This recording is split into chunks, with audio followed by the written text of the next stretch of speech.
Hello, everybody. Happy, Sunday. I hope it's been going well for everybody so far. So, we're here again with Katawa Shoujo. We're on Act 3 of Lilly's Route, and as you can see up here on our homepage, it's been updated. There's the little cut-in picture from Act 3 for Lilly's Route added in. So yeah, once again, the more acts and routes you go through for each girl, the more complete your front page is going to be. Because remember, when this all started, no pictures were here. It was just this tan, sand-colored square surrounded by this one. Then there's Act 1, Lilly Act 2, and Lilly Act 3.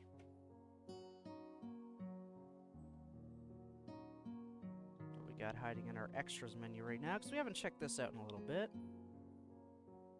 We've almost got all the songs at this point. There's a few, obviously, missing. Gallery is, well, the gallery still. Oh, look, got a little thing from Hanako from her birthday. A whole bunch from Lilly. And yeah, that's about it so far. Library and the Lilly Act. Oh, wow, we actually still got a fair bit to go. It's good to know. 21% complete the game. Or is that 21% complete? Yeah, that's 21% complete the entire game so far.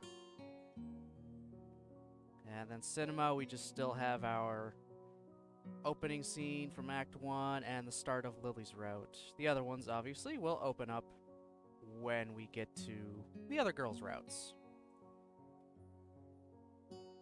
So there's nothing else of interest to see there. Just gonna continually check. Yep, that is still checked off. Want that checked off still. Alright, so what happened last time we left off? Well, Lilly left for Scotland for 2 weeks. Hanako's actual birthday came around, and she kind of became withdrawn from everyone, actually telling Hisao to just go away. So Hisao called Lilly to see what he could do about it, and she wasn't really much help. It was only after hanging up that Hisao realized, crap, she thought I was going to call to talk to her, not ask her about Hanako, so that kind of sucked. Eventually, Hanako got better, and Hisao called Lilly to actually talk with her and admitted that he misses her. She, in turn, actually said she misses him.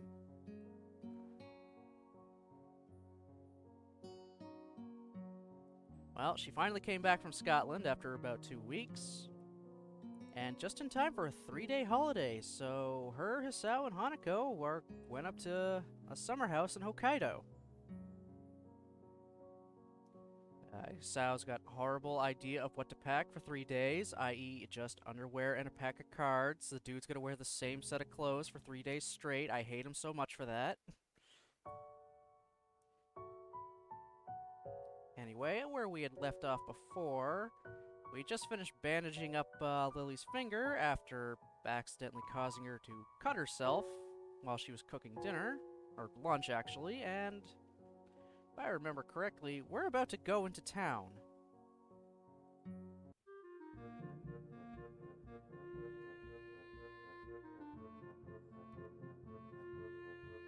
I guess I should have expected 2 girls to take a holiday as an excuse to go shopping, no matter where on the planet they may be. And then he keeps pulling this crap. I am interested to see more around the north, though. This can only be a good thing. Sounds good. How long's the walk in, then? Oh, good lord. It's supposed to be around a mile to a mile and a half. Nearby, huh? Great. Just great.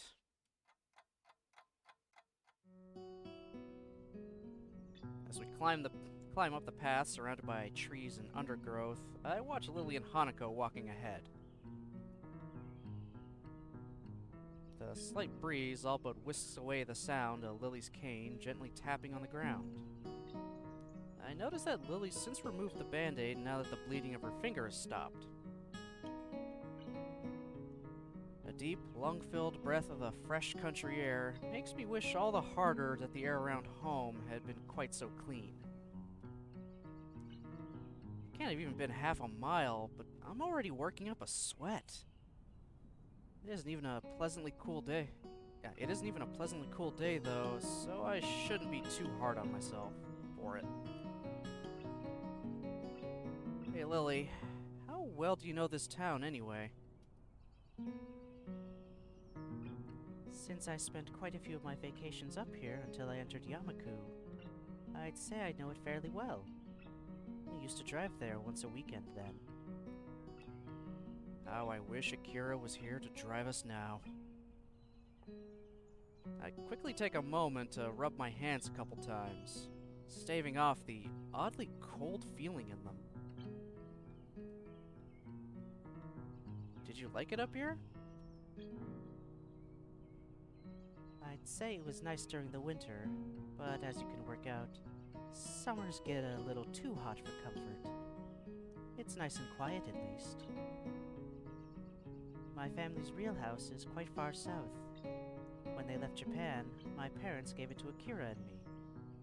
Only Akira lives there now, after my moving into Yamaku.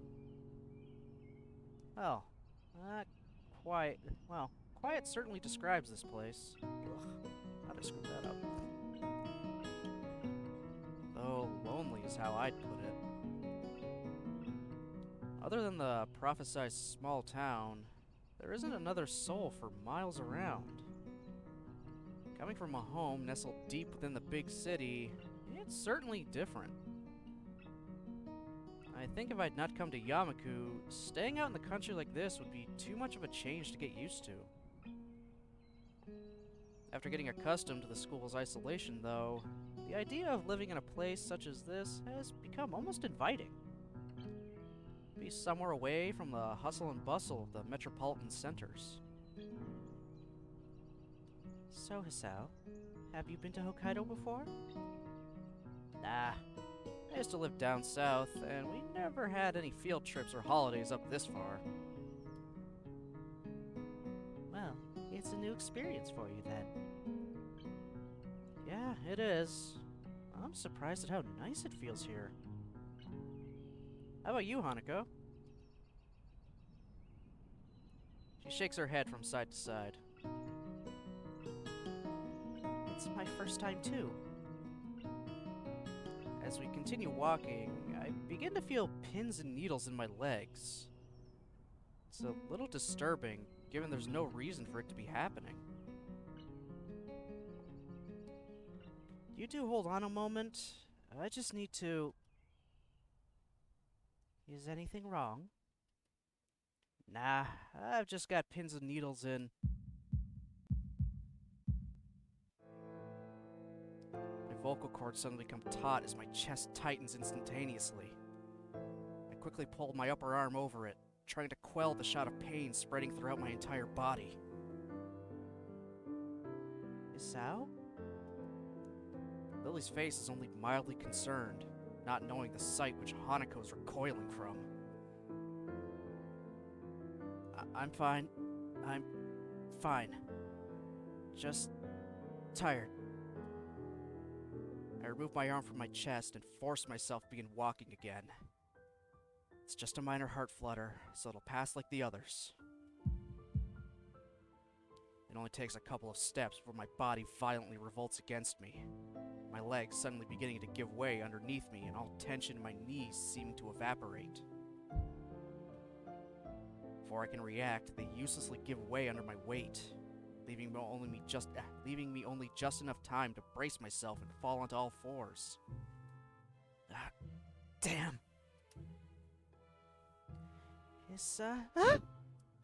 Oh god damn, that was awful. I don't care. That's just weird. I can't do surprise noises.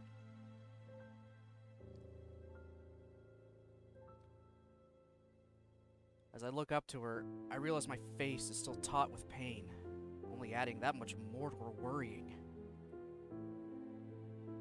Isao? Hanako, tell me what's going on. Hanako, tell me! Hanako quickly moves to my side as Lily almost panics, having little clue as to exactly how bad a condition I'm in. While she stands there petrified, I lower my face and take a deep breath. I come to a realization that makes me endlessly irritated with my stupid self. With all the excitement of my new surroundings, I'd entirely neglected to take my medications last night or even this morning. You dumbass. You need that shit to live.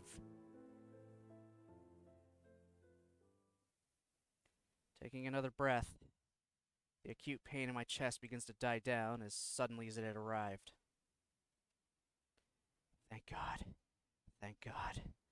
Thank God. Thank God. Thank God. As it does, I become acutely aware of the sweat now pouring off my face and the two scared girls around me. Isao! I'm fine, Lily. I'm fine. Screw up my brow in an effort to lever myself up, Hanako's arms quickly moving to catch me if I fall as I stumble a bit before regaining my balance. I look to Lily and Hanako, worry written on both their faces. I feel awful. Utterly awful. I think we should head back. Or go back, whatever, same thing.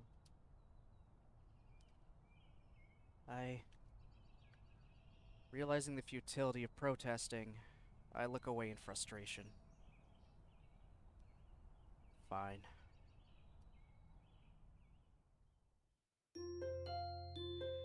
Good job, Isao. You nearly died.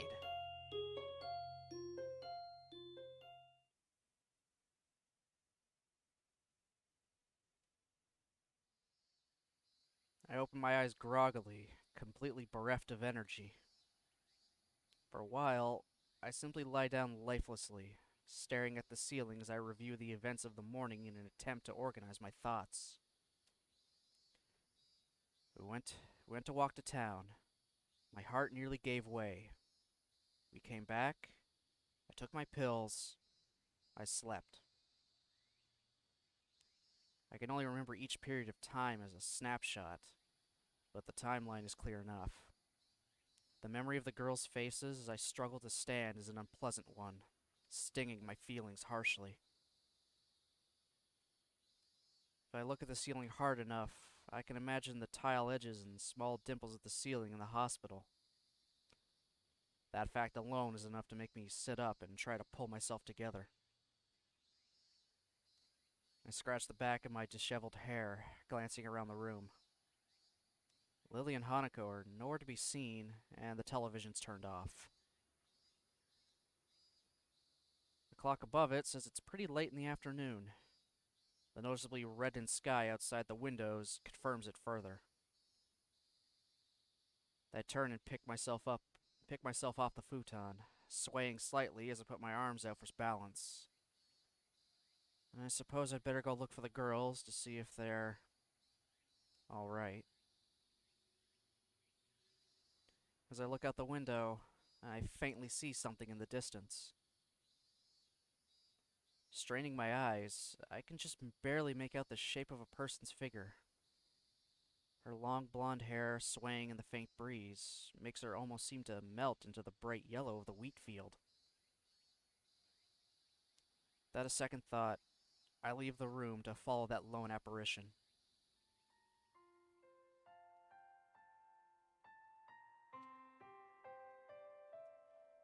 The brightness of the setting sun assaults my freshly woken eyes, forcing me to avert them until they adjust.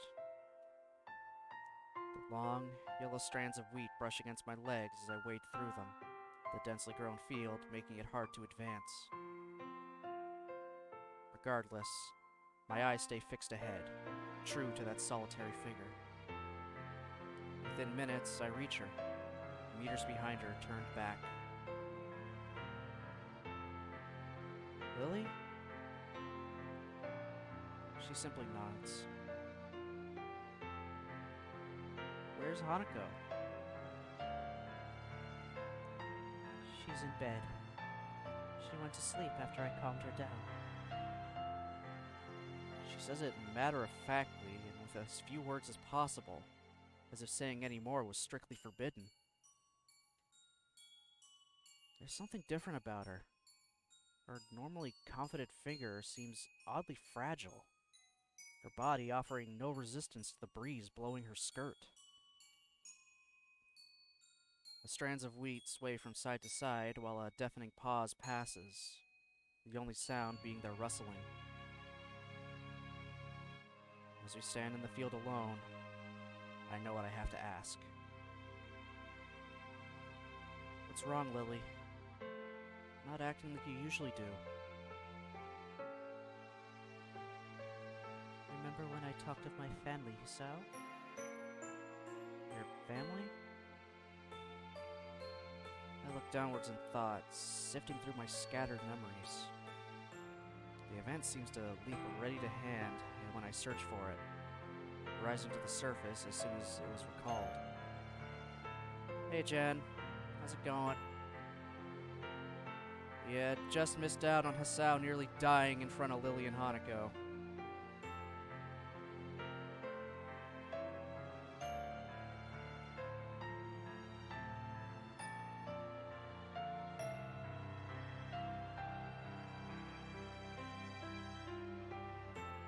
After Hanako's birthday party? She gives a single, simple nod. It was nice, back then. You and I, celebrating with Hanako. Simply sharing presents, talking, having fun together. It was almost as if we were a family. One small, misshapen family. I thought that could just go on forever. Just the three of us, happily together. She takes a long breath, a slight shakiness to it just barely audible through the moving air. Even if my family was so far away, as long as we were together, that was all I needed. I don't want to lose you, Hisao. I didn't even realize how afraid I was of losing someone else until today. Until... I'm sorry, Lily. I know my body's weak, but even then, I make the most stupid of mistakes. Yeah, he forgot to take his heart medication, like, at night and in the morning before, and then went on like a mile and a half walk, and damn near dropped dead in front of both of them.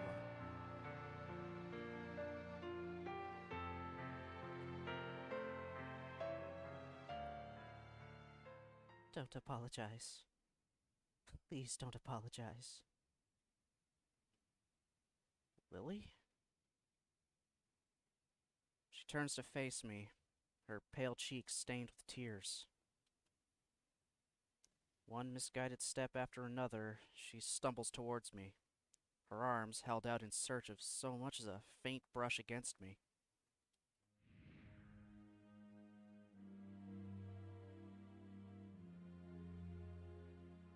My heart doesn't race nor pound as I step towards Lily, gently taking and steadying her in my arms as she quickly clutches to me, sobbing. With her face trembling against my shoulder, the next words from her mouth are the last I expected. I love you, Hisao. I love you. I love you. I love you. I love you. I love you. Don't go away. I beg of you. Never, ever go away. I love you, so please. So, that's why she's been acting like this. That tender voice when I called her, her thoughtless concern at even the slightest pain I might feel. After having been left in Japan without her family, and with only Akira, Hanako, and me around, She was afraid of losing yet another person who was close to her. She was genuinely worried for me. It's a strange feeling. A mix of surprise and sorrow, yet also the deepest gratitude I think I've ever felt. The only reaction I can muster among my conflicting emotions is a calm sigh. You idiot. Sao? For a fleeting moment, I feel her body become still. The only movement to be felt is the calm afternoon breeze. I said it before, didn't I? It's only natural to feel concerned about those around you. I'm still here, and I'll always be here, because I want to see you more each day. To share in your happiness, to support you in your sadness. And most of all, I'll still be here because I want to see your smile. Your true smile. A single gust of wind rustles the long strands of wheat. A second silence passes. Smile when you want to smile. Cry when you want to cry. I love you, Lily. So you don't have to hold back anymore. With that, her arms clutch my back as tightly as she can, her face buried beside mine. Her tears fall down my back as she cries unrestrainedly as the last of her resistance melts away. Isao, Isao, Isao. I close my eyes and bring my head down to her shoulder, holding her shaking frame tightly. It's okay, Lily. I'll never go away. I promise.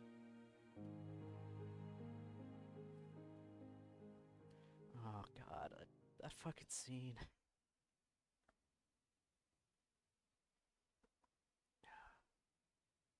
Took him almost dying for them to finally confess to each other. We slowly walk back to the house, holding each other tightly as we take a seat inside. Lily leans her head onto my shoulder, and I put my arm around her waist. Neither of us has any want to break the silence. With her eyes shut, it's hard to work out whether she's fallen asleep. Not that I mind. The warmth of her body leaning against me, the softness of her hand delicately held in mine. For a long, long time, we sit leaning against one another, sharing our warmth and feelings as night eventually begins to settle in. Lily's gentle, soft voice ends the silence. Thank you, Isao. Thank you? For returning my feelings. Did you think I wouldn't? There was the possibility. I take a deep breath in thought. That much was only my fault. It's funny, actually. I was thinking of telling you about my own feelings sometime soon. I guess, in that way, you saved me the effort. She raises her head a little and gives a tiny, amused giggle. I smile at how earnest it is, so girlish in its lightness. She collects herself soon afterward, her hair resting against my shoulder. Feeling a bit better? She gives a small nod. You're thoughtful, Isao. That's why I like you. I'm sorry I'm like this. As much as I didn't want to make you concerned for me, I couldn't do anything to prevent it. Yeah, you could have done something. It's called take your goddamn heart medication.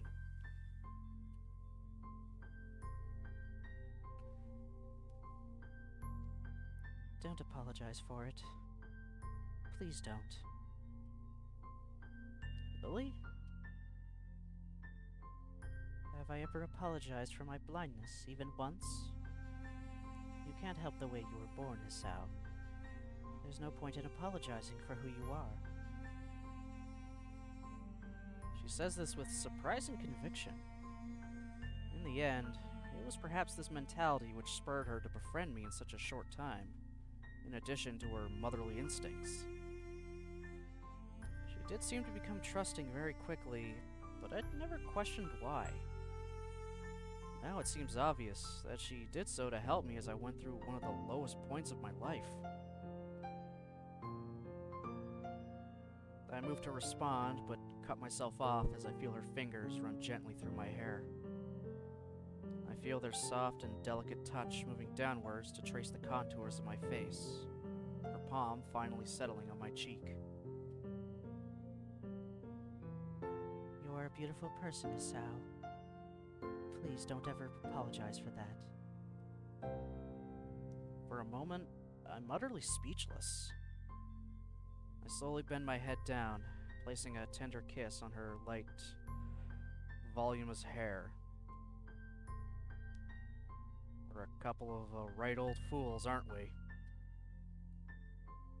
We are. After a long calm, she speaks again. Hisao, Yes?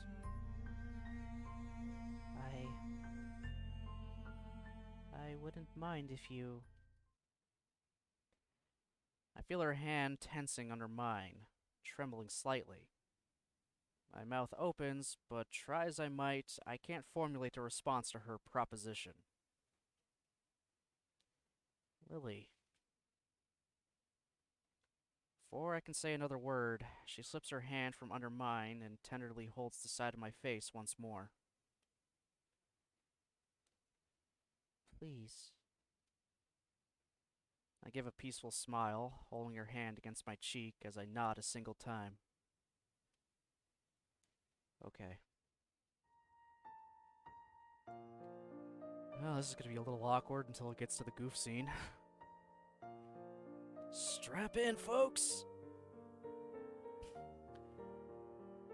As I look into her eyes, she leans towards me. Her delicate lips touch mine as she guides herself with her hand.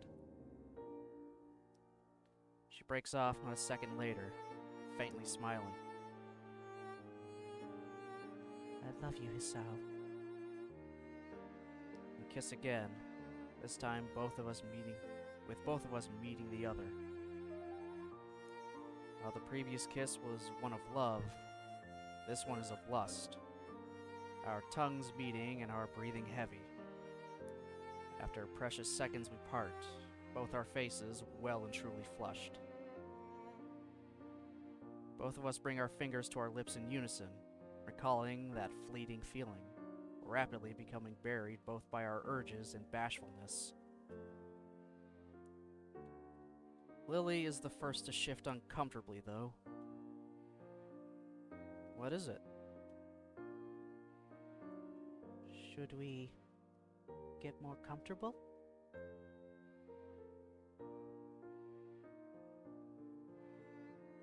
Right. I'm just gonna swap over to this real quick, just to make sure nothing bad comes up. And yes, this is actually incredibly cute. I love this. Okay. Now that she mentions it, this futon would be a bit too narrow to do much on. Considering the thoughts running through both our minds, it's no small wonder one of us has any measure of foresight left.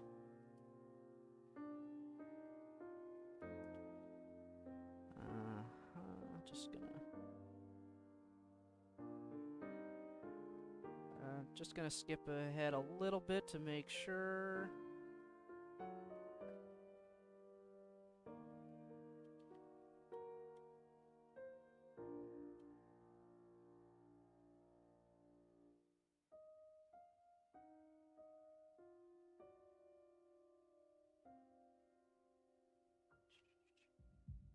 Okay, cool.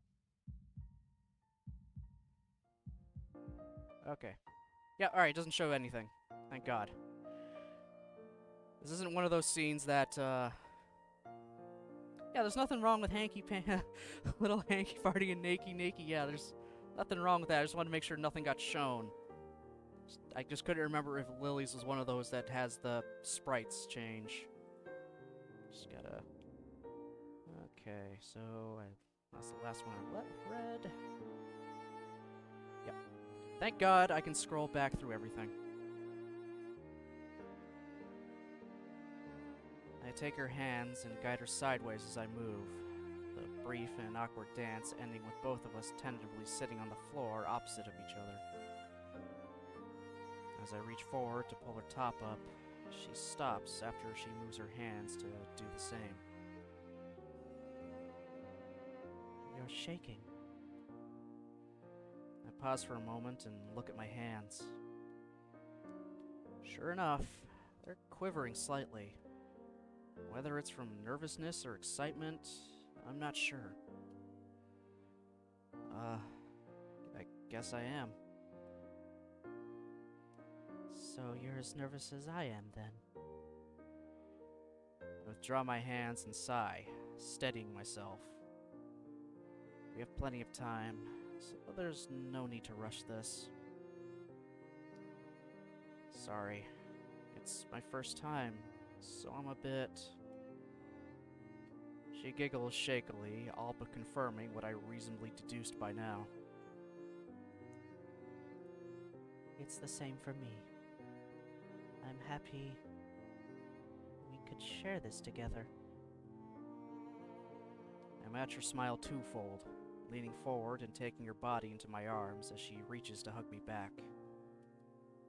I love you, Lily.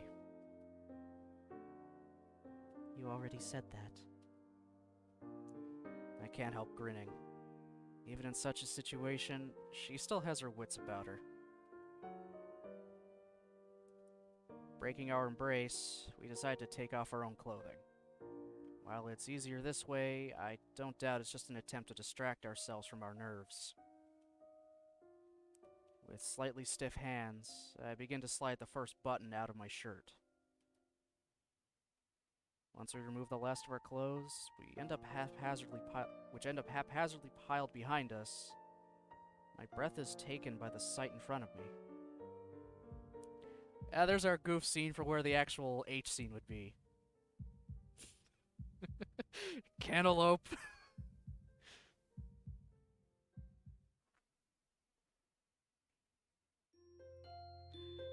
Yeah, they have a lot of goof stuff like that. I think one of them is just pictures of cuttlefish.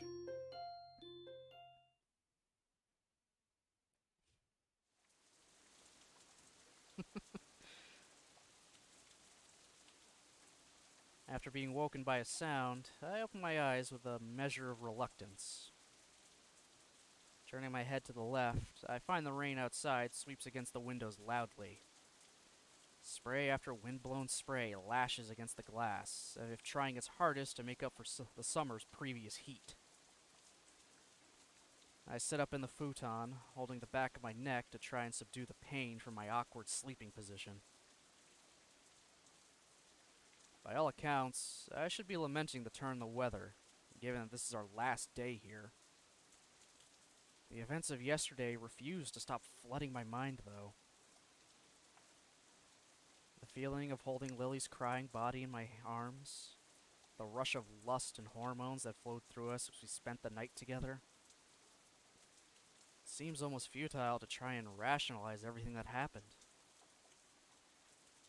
In an attempt to distract myself, I groan and lean over to retrieve my bag without standing. Pulling out one bottle after another, I take the daily regime's worth of pills from their containers and swallow them without further ado. It took a surprisingly short amount of time to get used to swallowing pills without water. That said, I suppose the same thing goes for getting used to living in a school for disabled students. Remembering Yamaku, I become all the more grateful for having the chance to get away, even if it's just for the shortest of times. I appreciate the chance to spend time alone with Lilly and Hanako, away from the bustle of school life, even considering the latest complications. never thought I'd say it, but the idea of living away from the city in a nice, tranquil area is an inviting one. It's a thought that, barely a year ago, would have seemed simply ludicrous. A flash of pink, no doubt Hanako's gown, peeks from around the corner. Realizing I must look a sight since I've only just woken up, I slap the remaining pills into my mouth and run a hand through my hair.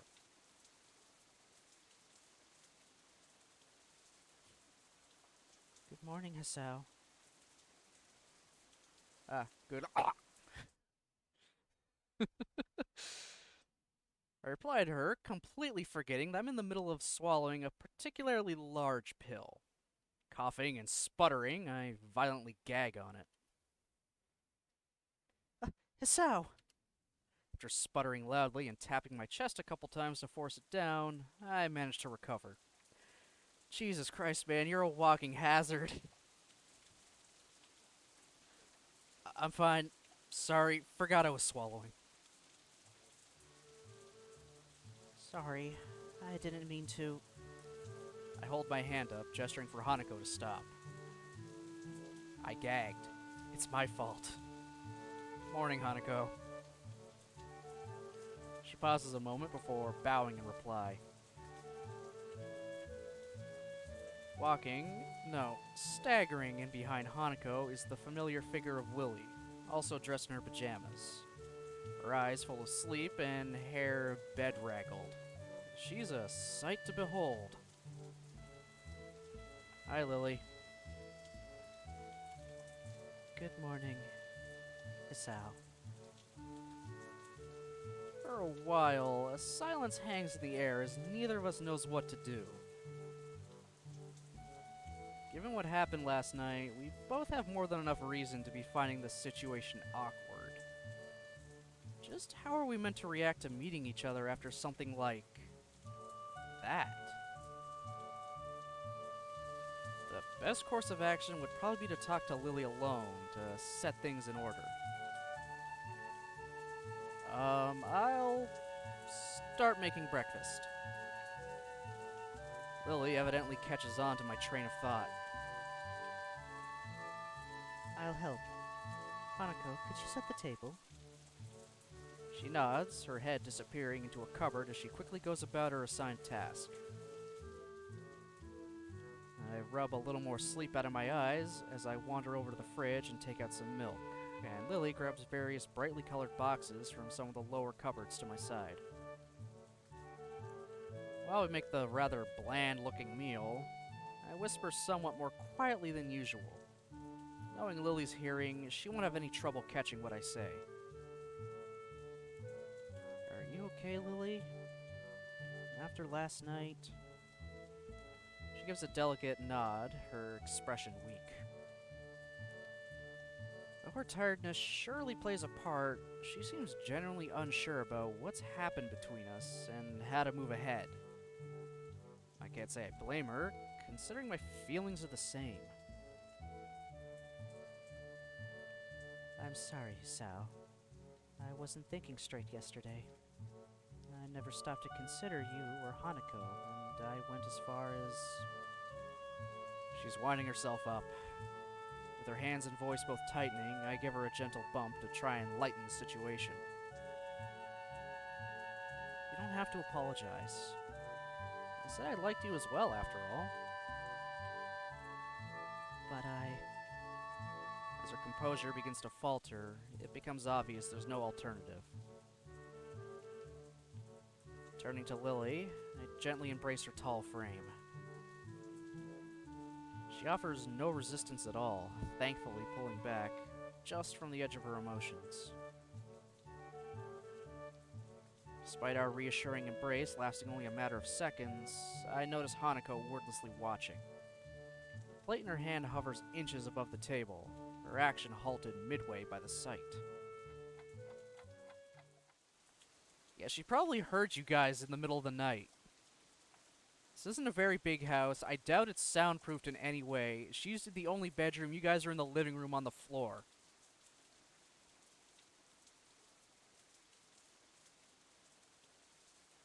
Smooth accurate on this end here?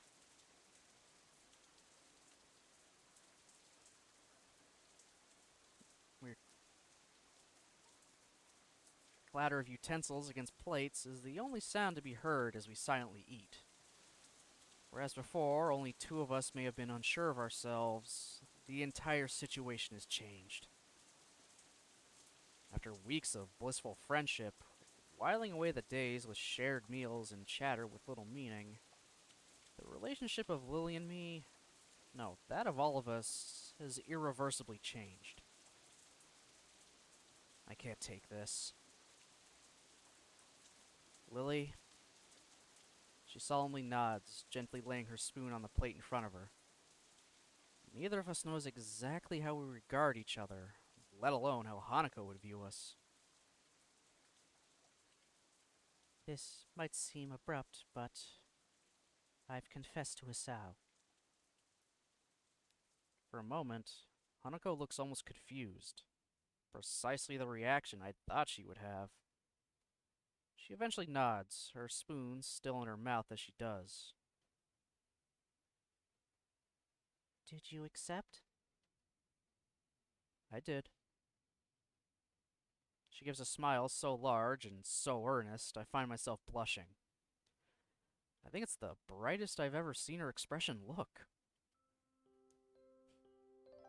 Then I'm happy. I'm really, really happy. I'm sorry for not telling you anything about it before. Things have been...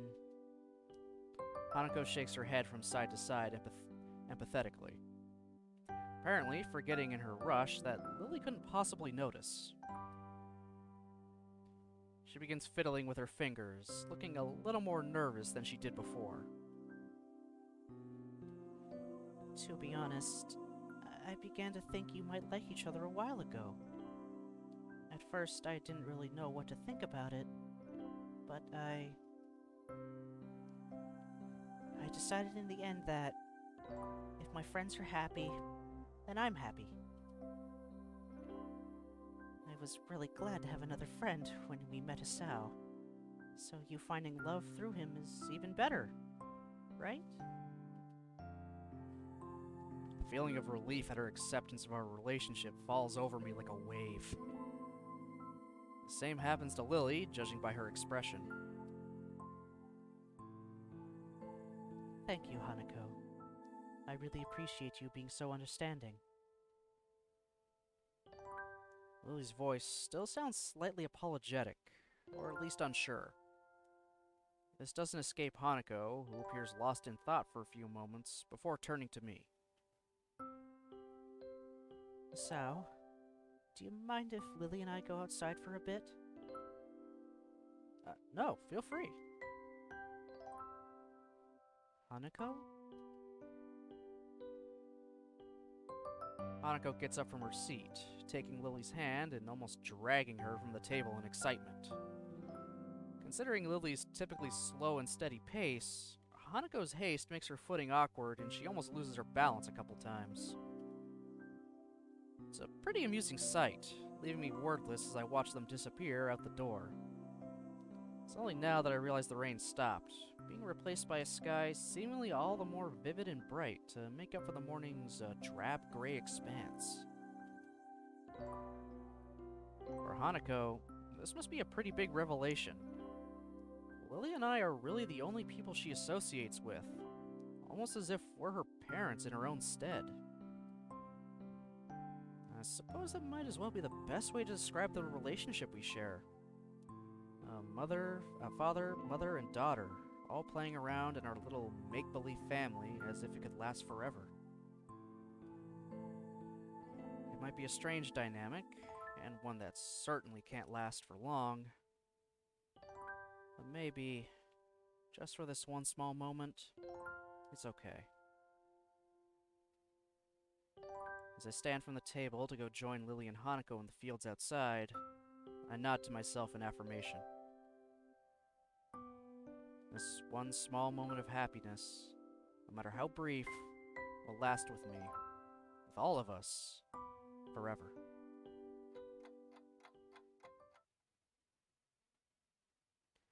Submerged deep in the hot water, I let a drawn out sigh escape my lips. The feeling of seemingly every muscle in my body relaxing is euphoric. I have no idea how long it's been since I had a genuine hot bath. But right now, I can hardly be bothered trying to remember. Oh, I feel you, man. I love hot baths. If I could have a freaking deep tub like that, I'd be set.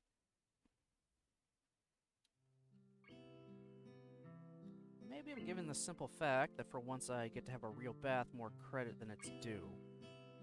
Chance to just calm down, allow myself to unwind, and have some time to myself is a welcome one.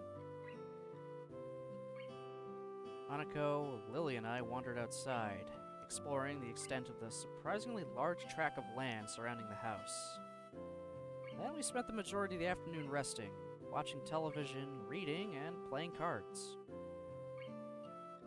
It may not have been the most exciting finale to the trip, but such tranquil peacefulness is something to savor. Even after we return to school tomorrow, I think I'll remember this little house in Hokkaido for a long time. It's a pity we only have a couple more hours to spend here before going to get the train back. All I can do is yawn contentedly while I watch the steam slowly rising from the clear water's placid surface, my eyes eventually locking onto the ceiling. Our exams are imminent. I've barely studied at all for them. On top of that, I don't even know what I'll do after graduation. Passing exams is all well and good, but to what end? Also now, of all times, I'm getting into a relationship. What the hell am I doing? I guess I shouldn't think like that. What's done is done, and maybe this could be viewed as just another aspect of my new life that I'm working on. I enjoy being with Lily, and there's more to life than school and a career after all. As I busily attempt to rationalize all that's happened, I hear a series of raps on the door. I pick myself up and sit upright, trying to figure out the source. 3. No more and no less.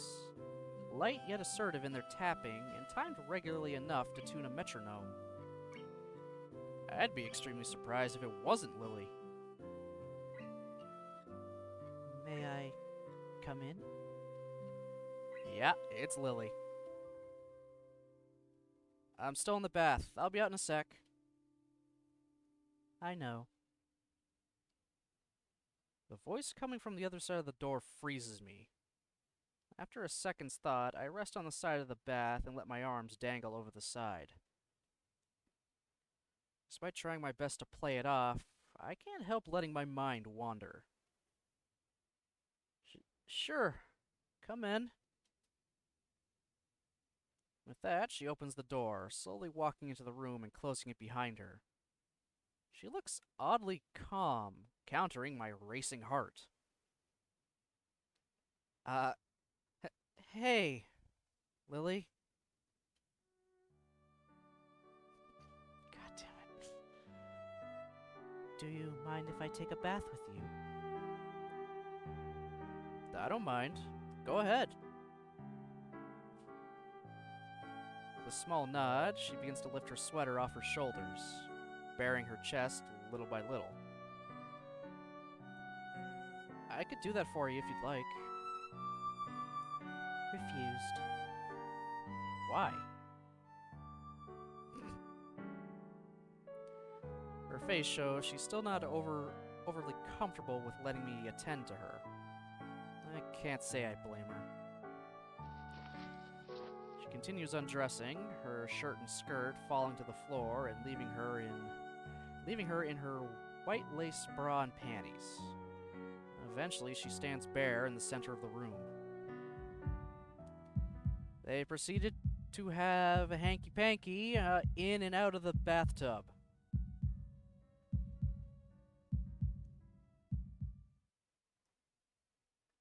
I like how that one was shrimp this time. Some shrimp on the bobby.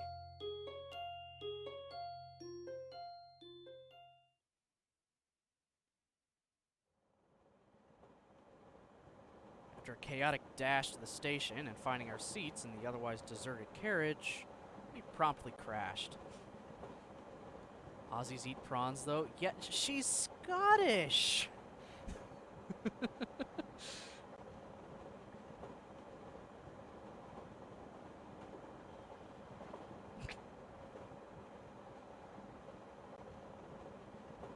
Looking at the time, close to midnight, it's little surprise that few take this particular train.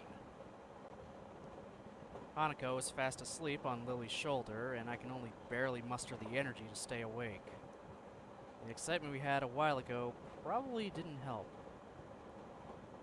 Oh yeah, Hanako is just straight up adorable.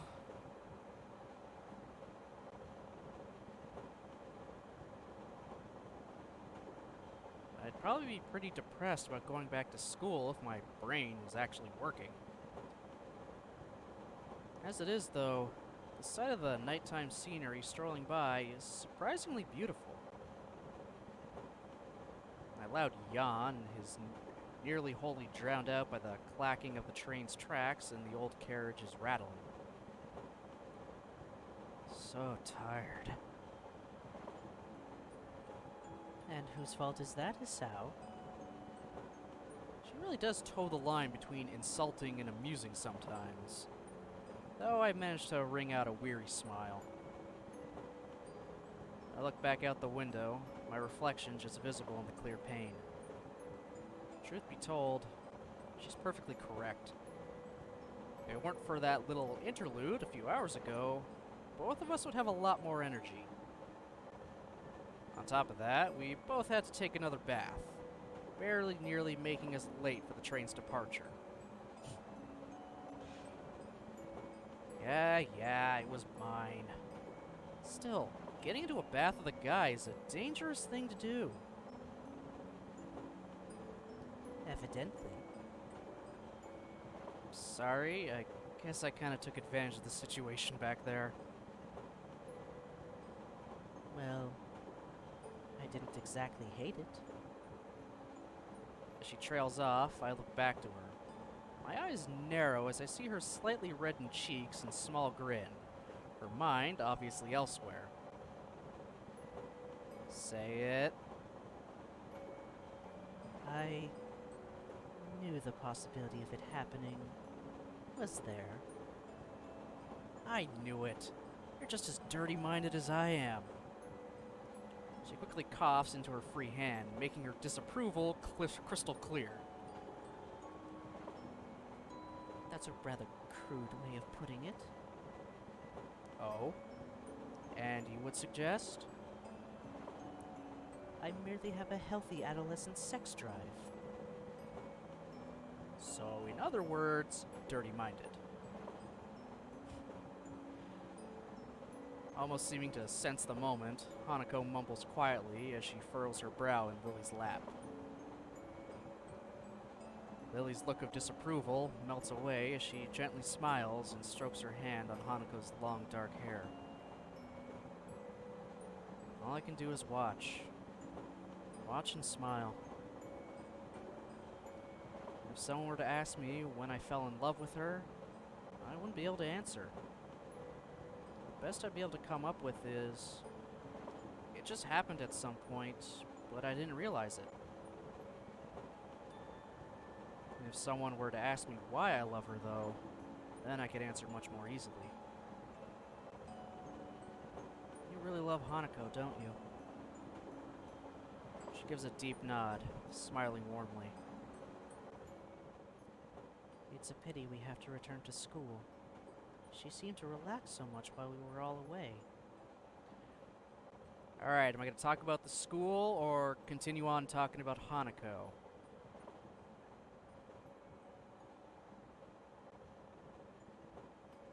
School's kind of a downer, in my opinion. So I feel like talking about Hanako would probably be a little better. Potentially keep the okay mood going, rather than it's like, oh yeah, school, woo, hope you get like studying for exams.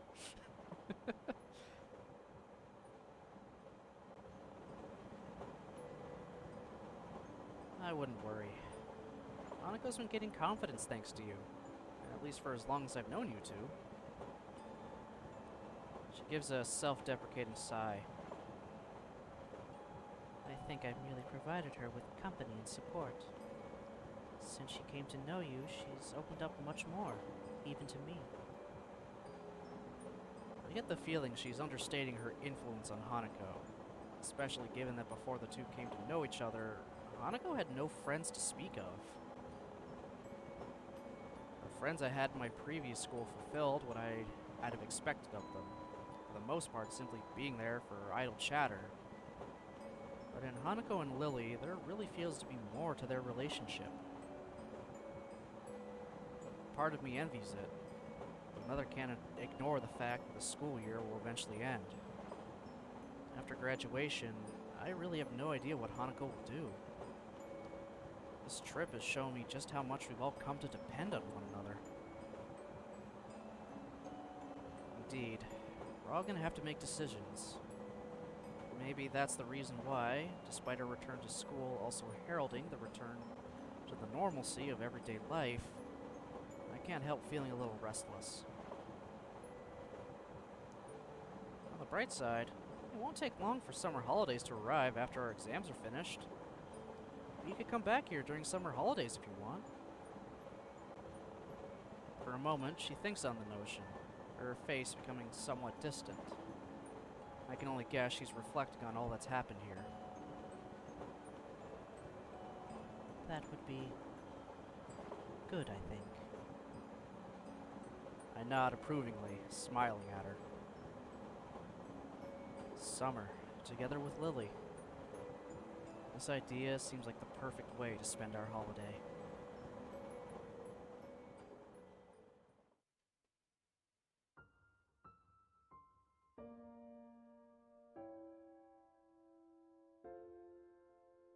Act 4. Future.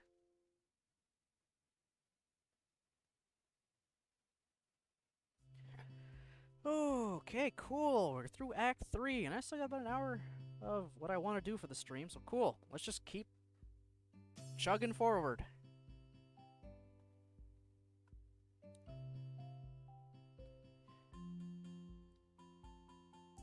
After the excitement of our trip to Hokkaido, it seems strange to be right back to the usual daily routine so soon. Indeed, it feels like a normal day, the same as any other. Well, that's what I'd like to think anyway. To tell the truth, the atmosphere of the entire school, the entire class, the entire school has changed. Yeah, what happened there? While an undercurrent of subdued trepidation had previously pervaded the class, now that exams are in sight, it's boiled over into frantic studying rarely seen otherwise. One day until exams start. It's horrific, really, that instead of studying, we went and wasted our time up north. We were such model students, too.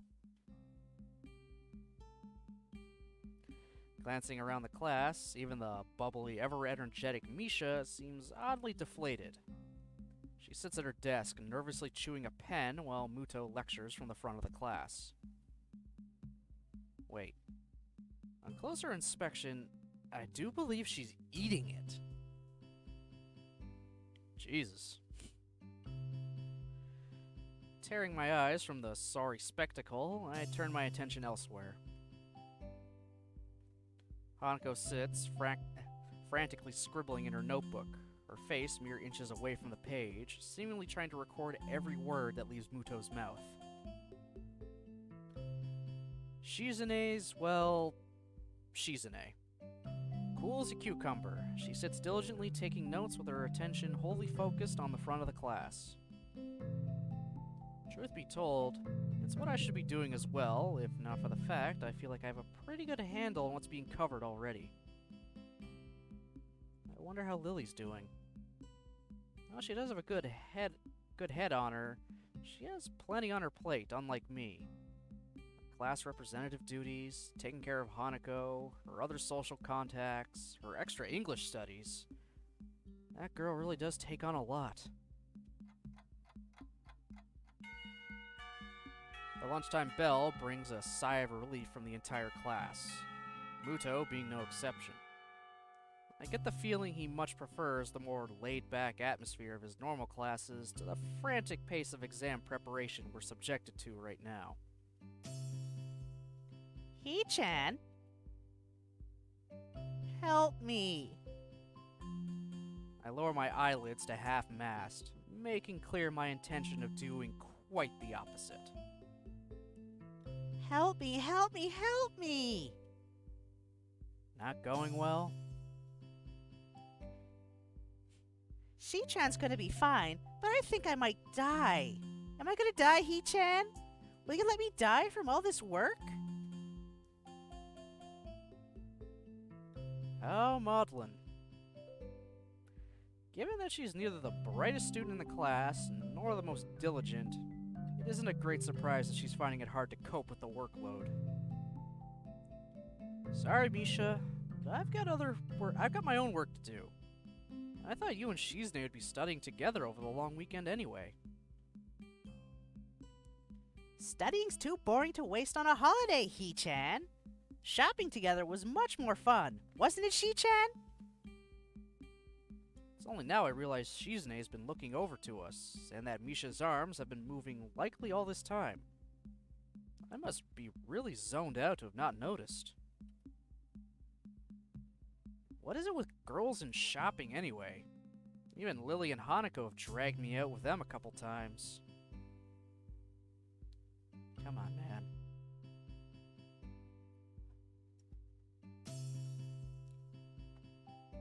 Everyone can like shopping. Maybe not for the same things, but you can like shopping. I like window shopping. I like looking around at the things. I don't need to physically, actually go shopping. But I'll go for the stroll. It's called having company.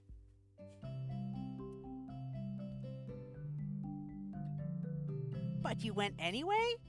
It's so rare to see a guy that likes going shopping.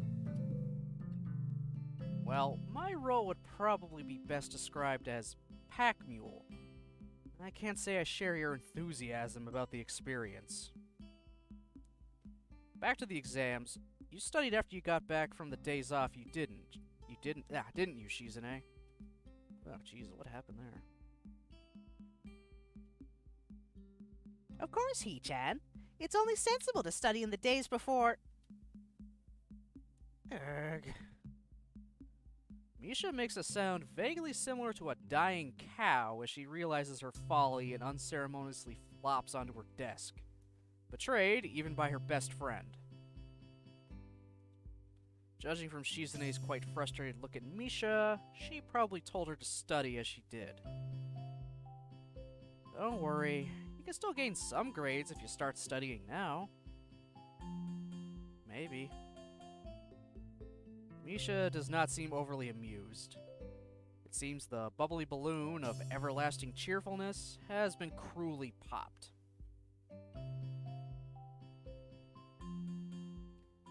Shizune's signing goes unnoticed by the moping Misha, earning her a quick poke in the shoulder. It takes barely a moment for Misha to get back into form.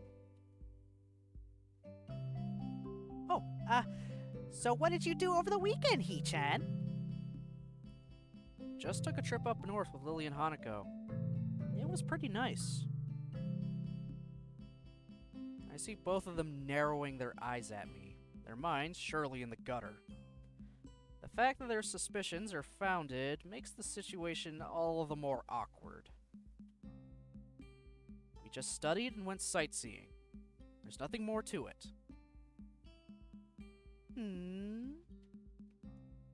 Such a flagrant lie. I realize that it may not have been the best step, considering Shizune's connections and her total lack of restraint when it comes to questioning someone she suspects of telling untruths. I need to stop reading this stuff in one breath. I can't do it well.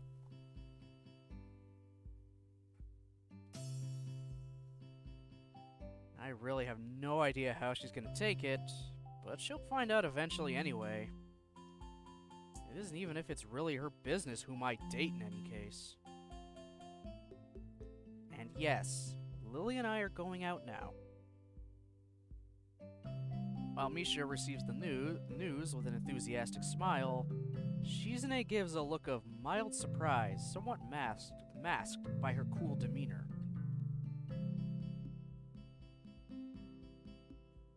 Whoever you date is your business. I hope you two go well together. Misha gives a look that says this is the most quarter I could possibly receive on the matter. It's all I wanted, really. After she says this, though, Shizune begins to sign something else, then stops herself and shakes her head at Misha to prevent her from translating. Normally I'd think this is strange enough, but the awkwardly casual wave Shizune gives before walking up with Misha in tow adds to my confusion. Shizune is hardly the kind of person to pull a punch or communicate without forethought. I shrug my shoulders at the duo's odd behavior and look towards Hanako's desk, but see that her chair's empty. She was definitely here before, so I guess she just didn't feel like waiting. I'll go grab some food alone then.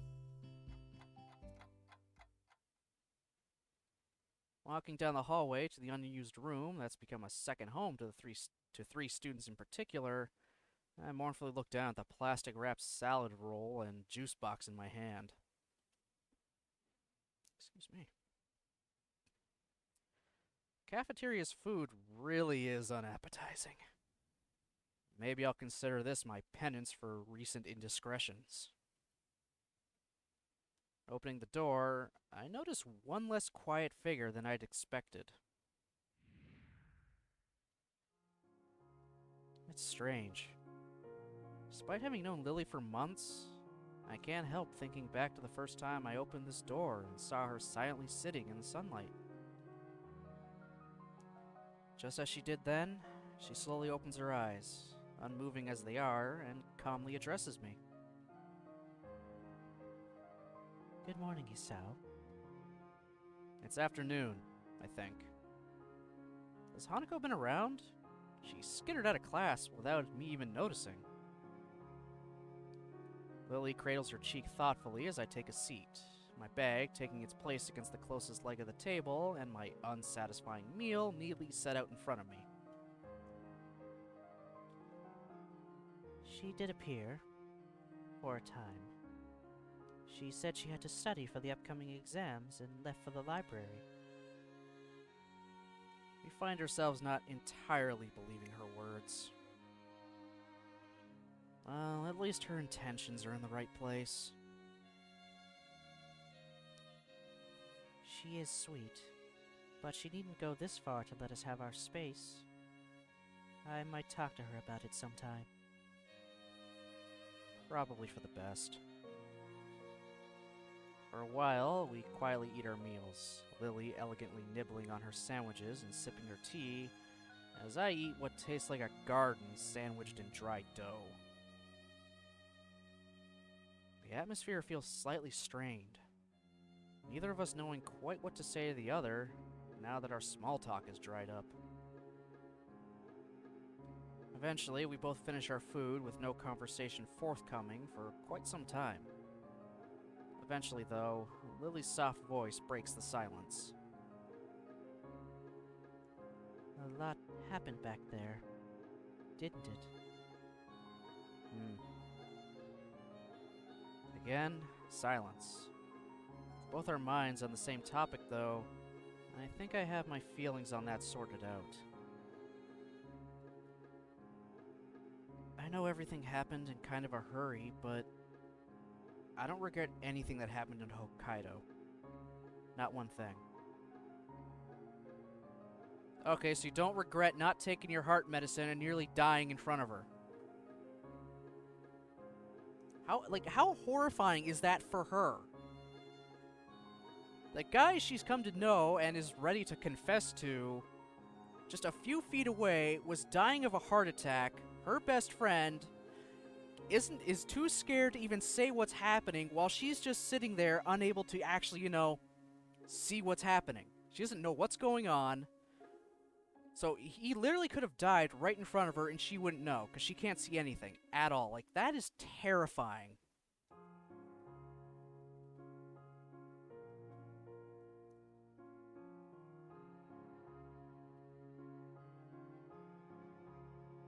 So? Slightly tense, I take her hands in mine. Have to feel her, have to settle my own nerves. I stand by my words back there, Lily.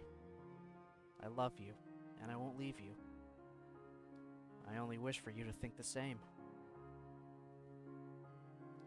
She silently reflects for a long time, which feels like an eternity. Her reverie comes to an end as she takes one hand from mine, placing it over them as she leans her body forward and stands out of her chair. After a moment's hesitation, her face slightly pensive, her lips meet mine for a brief moment. My mind feels as if it's briefly stopped at that moment, barely registering Lily sitting back in her chair and smiling back at me with ever so slightly reddened cheeks. Hearing that makes me very happy, Hisao. I would be glad to stay with you. Maybe it would be good to slow things down a bit, compared to before. We still have school after all, and our exams. Nah, fam, you're just gonna do it anywhere, everywhere, and anywhere. She don't care. Clearly you didn't care. Living room, bathtub, and bathroom floor? Come on, lock the door of the tea room. I'm sure you'll have a quickie.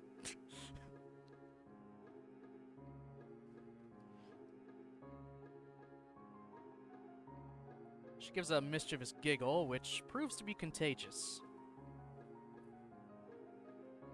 That might be a good idea indeed. Do you think you'll fare well in your exams? It's only one day until they arrive, as you say.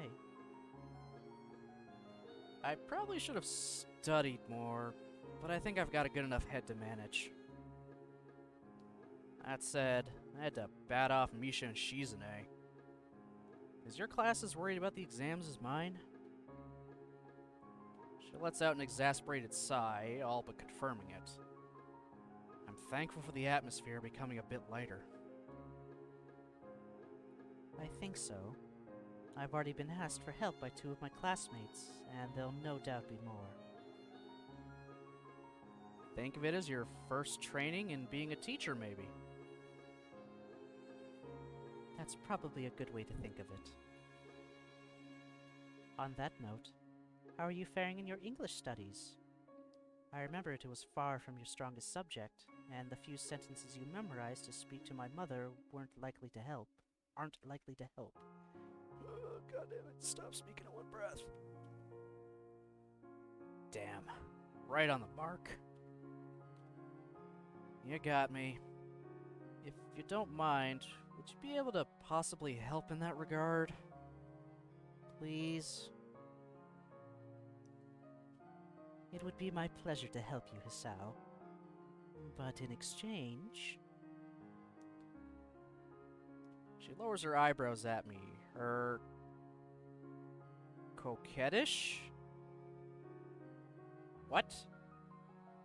Okay, I'm sorry, but did they literally pull out a thesaurus for some of this dialogue? What the hell is coquettish? Or coquettish? Ugh.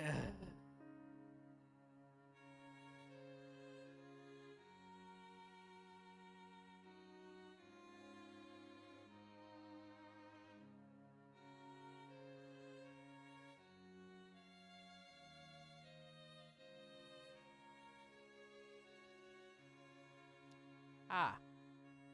Okay. Okay. Alright, I'll take it. But it's like, goddamn, this whole game has been tripping me up with words. Oh, Victorian flirtation? Okay. Alright, that makes a little more sense. given the air of sophistication around Lily, that makes sense. She lowers her eyebrows at me, her coquettish nature tentatively coming to the fore. No problem at all. You'd probably be better off with some help in your studies, though. She beams a smile at me, one of girlish victory that nearly makes me blush. I get the feeling she's aware of how to use her face to twist my judgment, so I should probably be more on guard. Here and now, though, a study group seems like an expedient way for both of us to shore up our more lacking skills. The school bell rings out, reminding us that time isn't going to stand still. Lunchtime's over already. Sure is easy to lose track of time here. This room's so far from other clubs and activities, not much sound can reach us. That's probably most of the reason why. A place far from all others, alone with just one person whom she loves. As Lily stands and collects her bag and cane, my thoughts are cast back to the time we spent in Hokkaido. Before I go, Akira and I are having a homecoming party in my room tomorrow. Will you be able to come? And back again.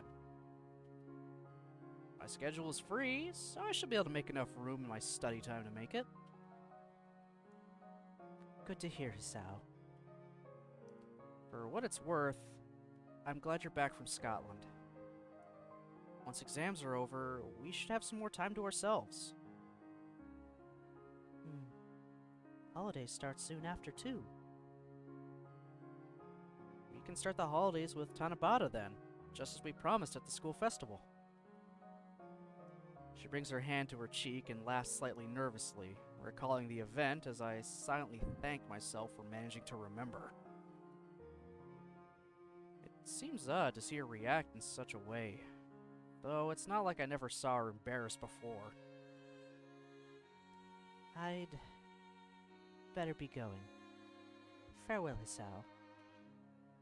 Bye. Whether it's out of habit or just a stubborn desire for one small fragment of normality, I hold my hand up in farewell just as I always do. At least I'm consciously aware that I'm doing it now. I think I'm beginning to see a bigger picture than I ever have before, not only with Lily, but also my life ahead. The chains of my past are finally breaking.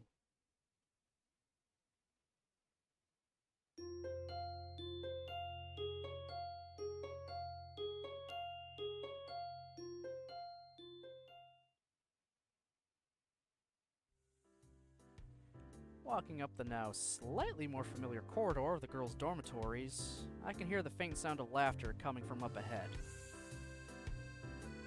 It doesn't take long to identify the source as Lily's room, though the deep timbre of the female voice unmistakably belongs not to her, but to her sister.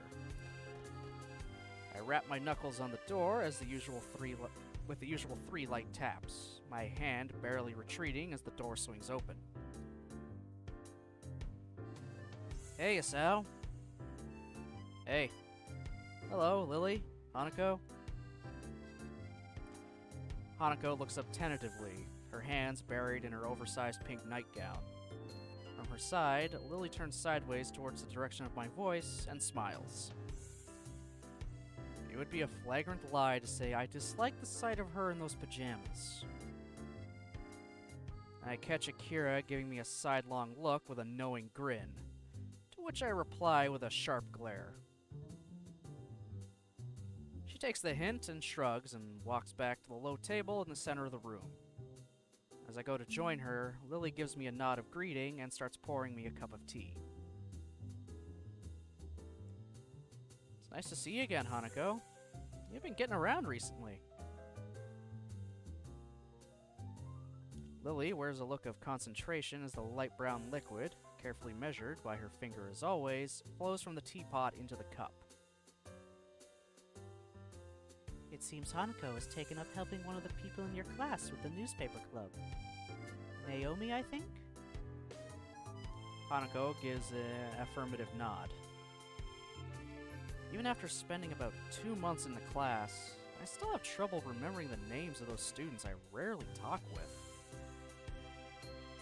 It takes me a few mental contortions to connect the name with a face, but I eventually remember the girl that sits beside Hanako at the back of the class. Naomi Inouye, whatever, or Japanese last name. Without hearing it said out loud, I'm not going to be able to pronounce it properly. A fairly average-looking girl, except for her bleached blonde hair. Given her upbeat and straightforward personality, Naomi may have seen an opening to poach Hanako for her club when she inquired about joining one. Either way, it's nice to see Hanako broadening her horizons. When I first met her, the idea of her joining a club with anyone but Lilly would have seemed utterly laughable. That'd explain how busy you've been. Enjoying it? It's really interesting. As always, Hanako's far from being talkative. Some things never change, and it seems that Hanako's personality is one of them. She'll likely always be one to shy away from being overly social. Warned by the sound of crockery against the table as Lilly gently places my drink in front of me, I thank her and take a long sip. Hanako and Lilly are attending to their own, and Akira is quaffing a mug of strong-smelling black coffee. I think if I went to Japan, I would have to tell people to call me Jenny if I wanted them to get it closer to being right. Jennifer doesn't let itself well. Alexu would be like Adesu, I imagine. Maybe? Yeah, probably.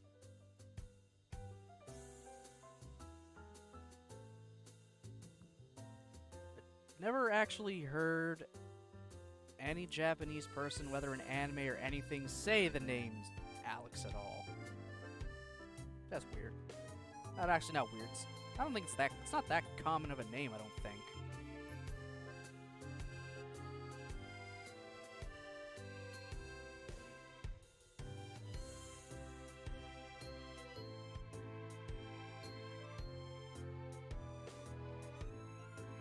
It wasn't a hotel, it was basically an apartment.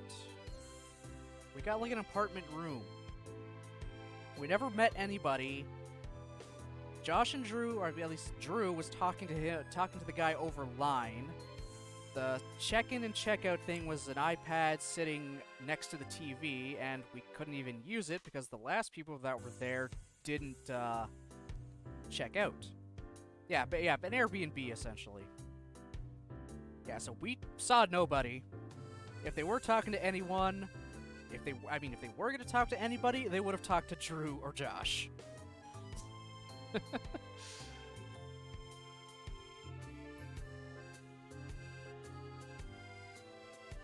But it was actually a very nice thing. Because they're Japanese better, more because they're the ones that set up the reservation. So they're the ones in contact with the guy.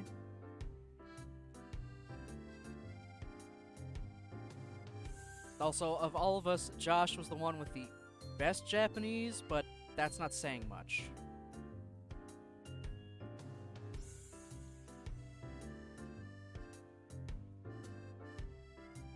And he was still learning and going through an app to look up some specific words at times. But we got by fine. There was enough English, and at least the places we went, they could understand well enough. I had the hardest time, honestly, trying to get some freaking, what was it? Oh, just get some Tylenol.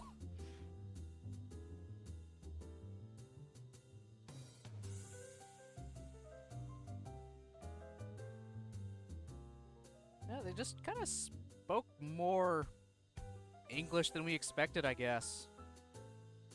I mean, the most I remember saying was, sumimasen, and all that, just to get by. And of course, arigato. It's like, that was the most Japanese I said there. That's what I've told Zarash. He's learning Korean, but I know that Tokyo has English everywhere, so there's little incentive to learn. Yeah, there's literally English everywhere, even on the train signs and everything. It's both. Even the movie theater, they were playing movies in English just with Japanese subtitles. It's this, like, it was so easy. Again, the hardest thing for me to do was just to find some Tylenol because I got a bad headache. I tried just saying Tylenol, Advil, ibuprofen, acetaminophen. They didn't get it. I just started pointing to my head, and well, they eventually got me something that was actually surprisingly good.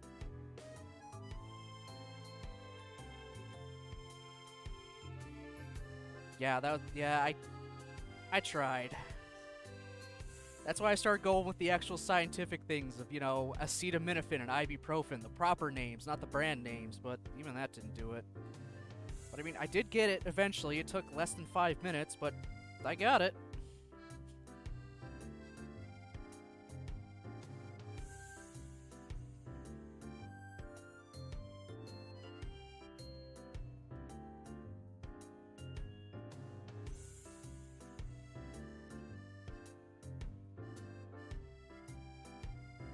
Learning Japanese would, I'd say honestly, probably be best if you're gonna go farther from Tokyo. Because Tokyo is more set up for, you know, English speakers and whatnot, but the further out you go, you're probably not gonna have English. But if you just stay in Tokyo, well, you'll be fine.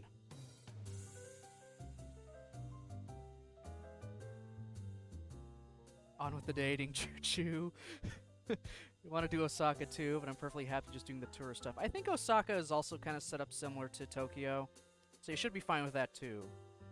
But because it's so far away, you almost kind of want to have one place in Tokyo or something, and then also have another apartment or hotel set up for a day or two while you're in Osaka, just so you actually have time to explore Osaka. That's kind of why we never went there. That just would have taken too much out of a day, and we wouldn't be able to see jack all. And yes, on with the dating. Back to Katawa Shoujo. Yep, we want 2 weeks in Japan and 2 in Korea. It's worth it. I feel like 2 weeks is the perfect amount of time in Japan for a first-time trip. And it's probably the same for Korea.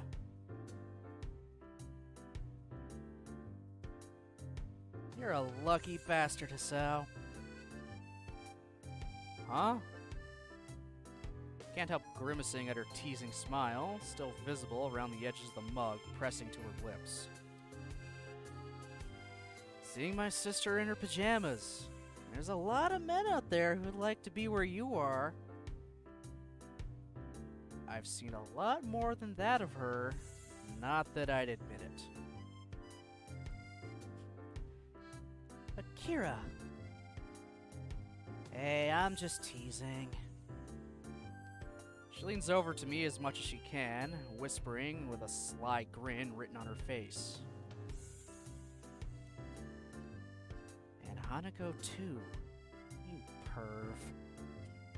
I fucking love Akira. Hey, it was her idea.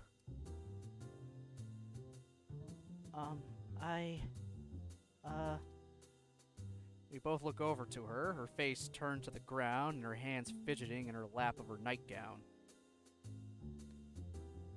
If it's Hisao, I don't mind. This could be bad.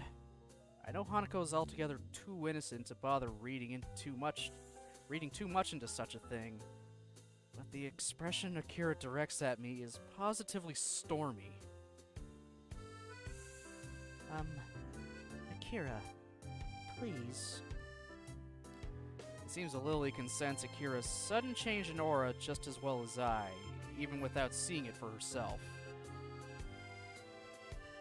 Akira slowly looks away from me, like an attack dog leashed by its owner in the nick of time.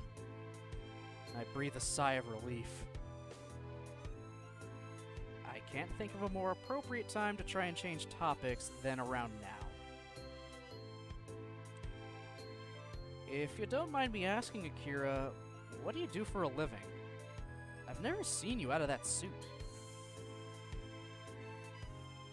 Think about what to do with yourself after school, eh?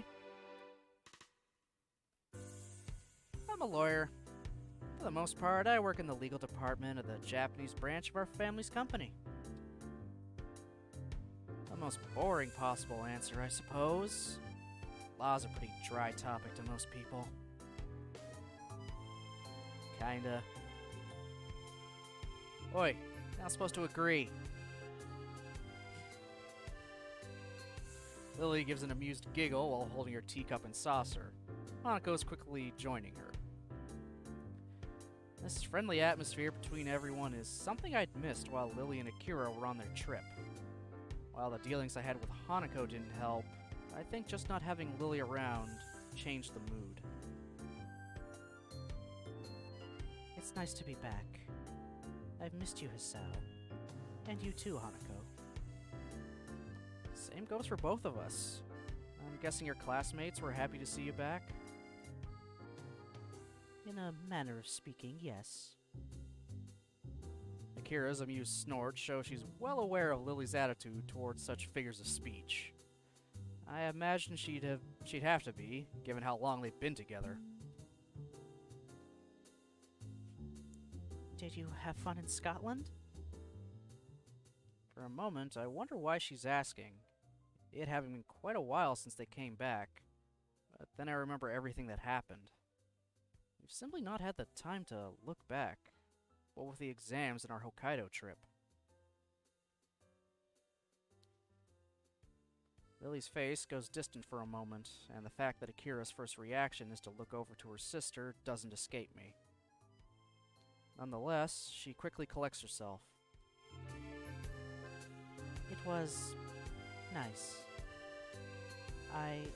We hadn't met our family in such a long time, so it was a wonderful reunion.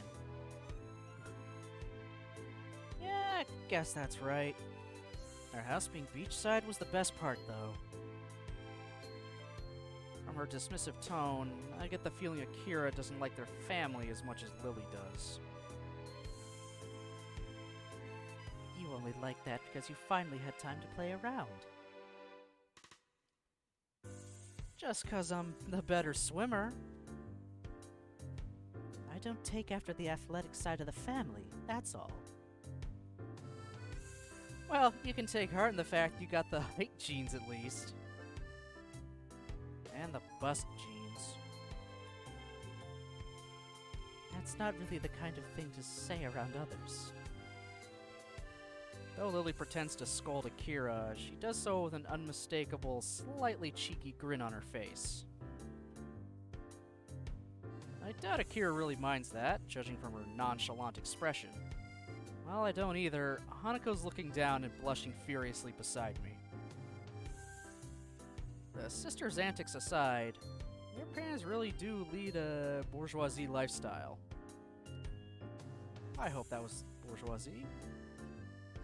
If not, kick me in the chin. I don't care. It seems utterly divorced from the life that Lilly and Akira have lived until now. I suppose practicality must have made the decision for them. To have come from such a wealthy and well-connected lineage only adds to the almost noble air Lilly seems to have, though. It's a small wonder none of it seems to have rubbed off onto Akira. They really are as little alike as siblings could be. Their only similarity seems to be their shared confidence, which can be both endearing and a headache at times. Most of the night continues much the same, with Hanako eventually leaving the Sato sisters and me to ourselves as she heads back to her dorm room for a rest.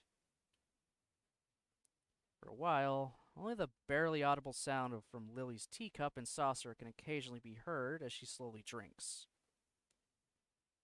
The silence is strained as Lily and I wait for the elephant in the room to be addressed. So, Lily dutifully puts her cup down, giving her sister her undivided attention. With Lily and me on one side of the low table and Akira at the other, this almost feels like a judge passing down a verdict. I hear you two are going out now? I glance sideways at Lily to confirm her as the source of Akira's knowledge. She gives a gentle nod to Akira, which I mirror in affirmation. Deciding that this is the proper time and place to do so, and Akira being the closest figure to a parent Lily's had for much of her life, I bow deeply with my hands on the floor before me and my head very nearly the same. I'll take good care of your sister, Akira. I promise. See, he's a lovely young gentleman. She must have heard my voice coming from a lower position than usual. I slowly bring myself back up, my eyes tentatively looking to Akira from under my brow. To tell the truth, I very much doubt my suited judgment will raise any objections. No, my suited judge will raise any objections. She's very definitely the type to make her disapproval with others well known, something that lends her a measure of respect in my eyes. The old-fashioned kind, huh? Well, he's the kind of person I'd guess you'd go for. I don't have a problem with it, and I wish you two the best.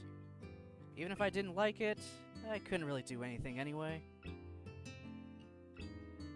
I offer a nod of appreciation to her as Lily gives a small sigh of relief, likely more out of duty than any actual belief Akira might have had any problems with us being together. I do wonder, though, how's the rest of the family taking it? Particularly the part residing at Yamaku? Have you told her? Smiles turn to grimaces as Akira grins downright evilly. The closest know how to twist the knife best, after all.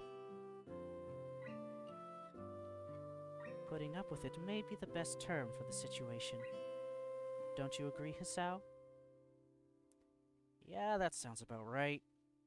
At least she's being reasonable about it. Good to hear. That girl can be a handful at the best of times. You sent a few messages back and forth during and just after the trip, and she was already busting my chops for seeing my boyfriend when we came back, after leaving Hideaki for so long. She really does care for the little guy. Cast my mind back to Shizune's odd reaction after telling her about our relationship, but decide not to bring it up. It's no doubt simply born of their mutual antipathy, and Akira's comments only back that up. Well then, that's settled. Gotta get to work early tomorrow, so I'd better be off. She rises from the table with a grunt, her hand on her knee to push herself up. I just notice Akira's eyes lingering on Lily for a couple of seconds before turning away as she begins to take her leave. After she walks out the door, she stops and looks thoughtfully before turning to us one last time. Oh yeah, almost forgot to tell you. Use protection. Every time. I gag violently on the tea in my mouth. Contrary to my own, Lily's composure holds perfectly as she seems entirely unfazed. I'm kind of impressed. We are. Don't worry. Atta girl. See yas. With that, she turns and strides away, a hand held high as she disappears into the darkened hallway, closing the door behind her. The most reaction I can muster is flopping forwards onto the table, completely drained of energy and truly exhausted by her. Lily's ability to hold her own against that suited devil is something I admire. really is incredibly blunt. I don't think I'll ever be able to keep up with your sister's energy. As I feel Lily's soft hand come to rest on my own, I roll my head to the side to see her gently smiling. For a long time, we simply sit beside each other silently. Given her unquestionably unusual height, she's pretty much exactly as tall as I am. Probably a couple of centimeters higher, if anything. Like this, she appears even taller. The feeling of her pale, soft hand against mine is a pleasant one, as is the sight of her thin silken pajamas she wears, showing her curves and collarbone. God damn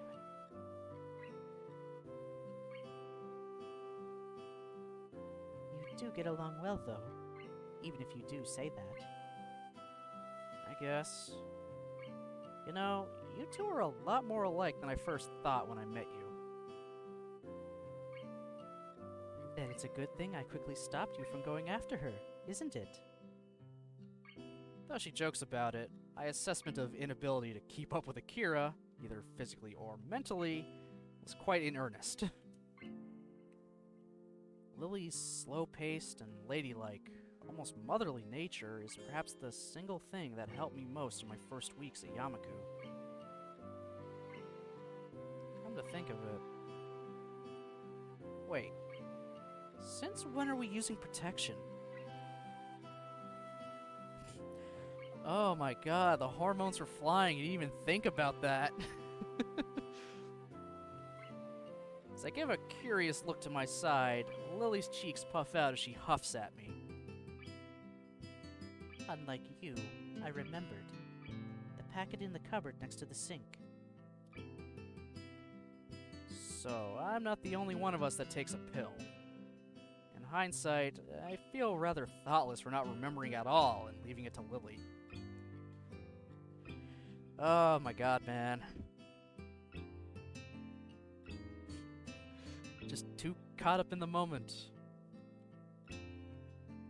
Looking over the cupboard she mentions, I notice again the knee-high piles of books around us that were here the other times I'd visited. For the most part, they're lined up against the wall to give a little more room around the table. Why don't you get a bookshelf for your books? It's odd to see books piled around, especially given that your room looks so neat and orderly otherwise. They're easier to find this way. I know exactly which pile each book is in. Wouldn't you still know that after putting each set on a different shelf?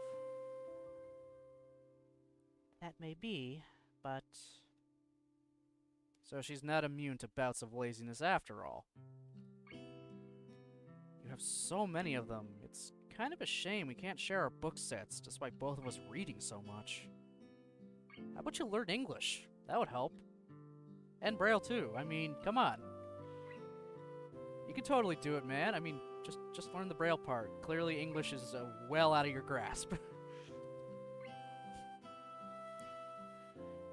She gives a short giggle.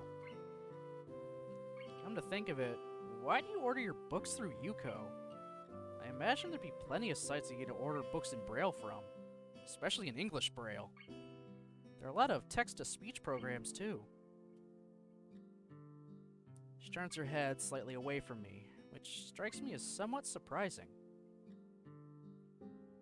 I'm just not at all that good with computers. I'm alright with typewriters and braillers, but that's about it. Her tone almost makes me chuckle. She's a prideful person, so admitting something like that must be difficult. So, Lily's a low-tech kind of person. Given her old-fashioned personality, it's not really a stunning surprise. I wouldn't worry about it. A lot of people aren't really that good with them, so it's not that unusual.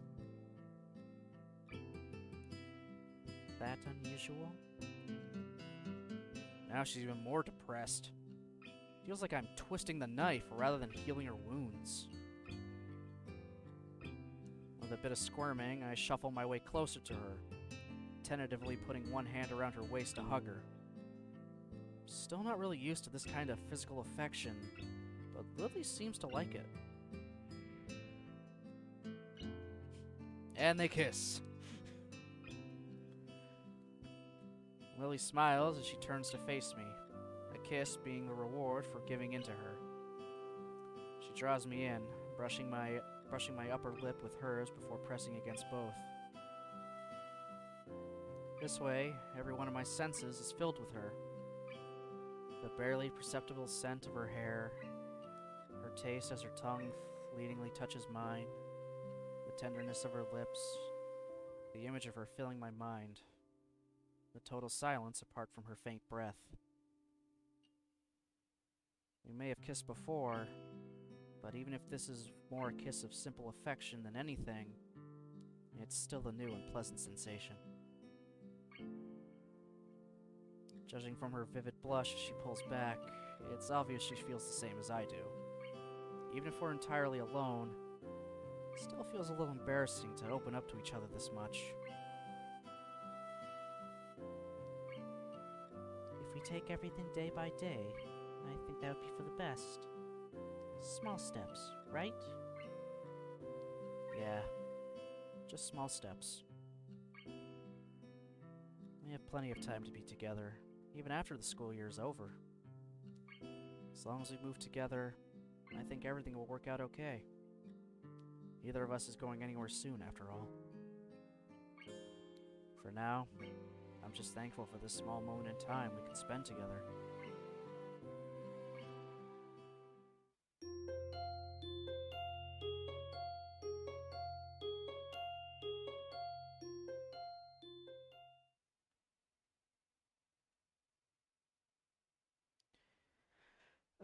Okay.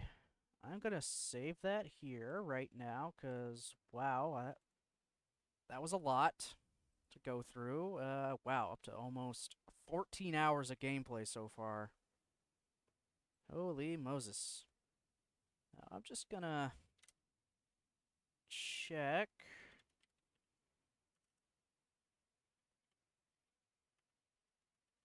Because I think there's a scene that ended up getting skipped entirely.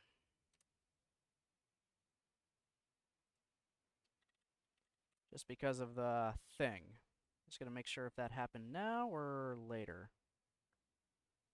Let's see, what scene are we on? Correct procedure, okay.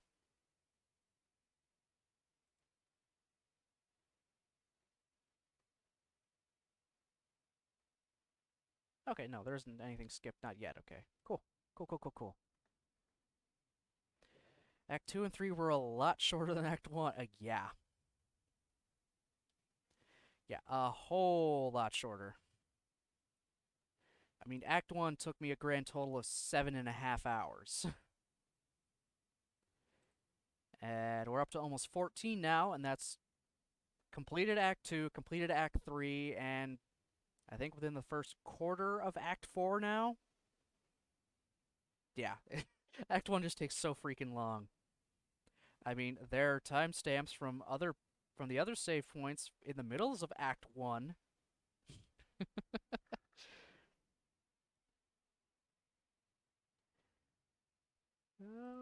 Okay, I'm gonna head back to the main menu of the game. Ah, yep, there it is. There's the little cut-in from Lilly's Act 4, now part of our main page. So that part is complete, but her route is not yet. I'm curious, though.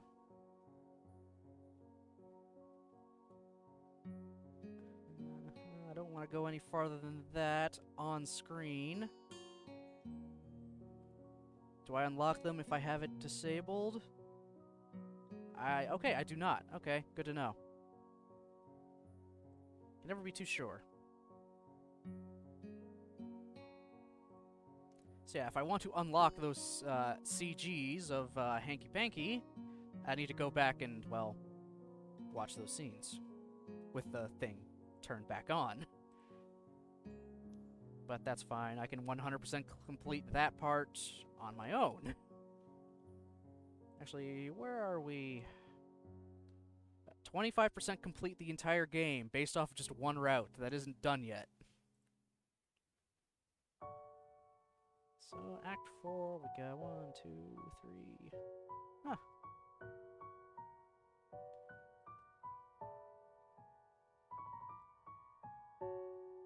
Well, I mean, Act 1 is giant, and I still haven't completed all of it yet. Lily's is almost there. I mean, the other 3 acts are a lot shorter. The other 3 acts for each route are a lot shorter compared to Act 1. And again, they're all divided by, you know, act and specific scenes, which I can just view any of these scenes at any time now. Yeah, there's only 5 girls. Emmy, Hanako, Lily, Rin, and Shizune.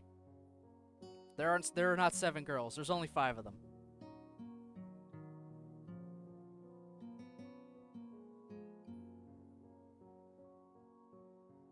Yeah, there's only 5 girls.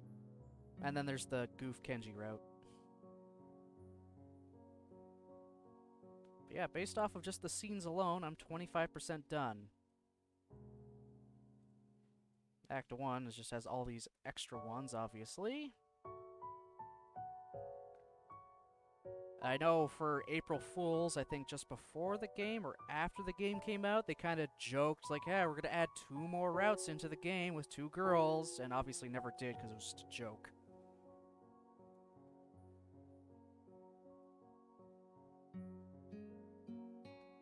Yeah, and they're not going to do anything else with the game either. They don't even want people making mods. So the best people can do is fanfiction. Which, from what I hear, there's actually quite a few good ones. That's just their stance on it. They just don't want people making mods. I don't know why, but that's their personal decision.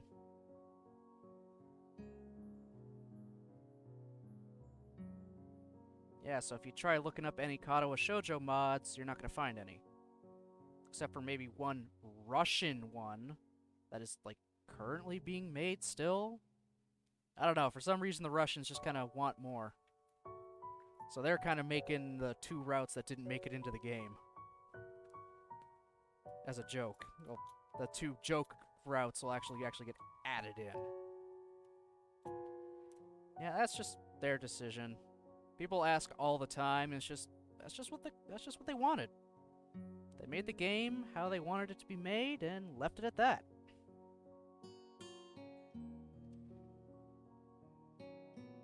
But people could still make them even if the OGs don't want that. I mean, yeah, they could, but I think they've actually managed to shut down a mod, specifically because it was going under the running title of Katawa Shoujo 2. Because I'm pretty sure they actually still maintain, like, the copyright for it. I'm not 100% sure about it. Yeah, they just don't want anybody doing mods. And pretty much everyone's just kind of respected that for the most part. Everyone's just kind of respected that. Fanfiction's all good though. There's quite a few good ones out there apparently. Even people saying, all right, for this part of it, turn on this song for it, just to kind of make it fit with the theme of a visual novel, just without the actual visuals. It's an interesting case.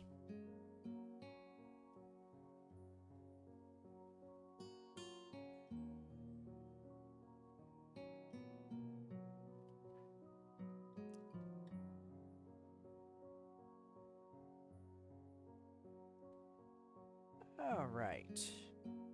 Anyway, thanks everybody for showing up. We went through a good chunk of Katawa Shoujo today. Tomorrow is our newly christened Viewer's Choice Mondays. And we'll be playing through Star Wars Republic Commando. That'll start at 11, as seen on my schedule now. Just because I want to give myself a little more time. Oh, Jesus Christ, Jen.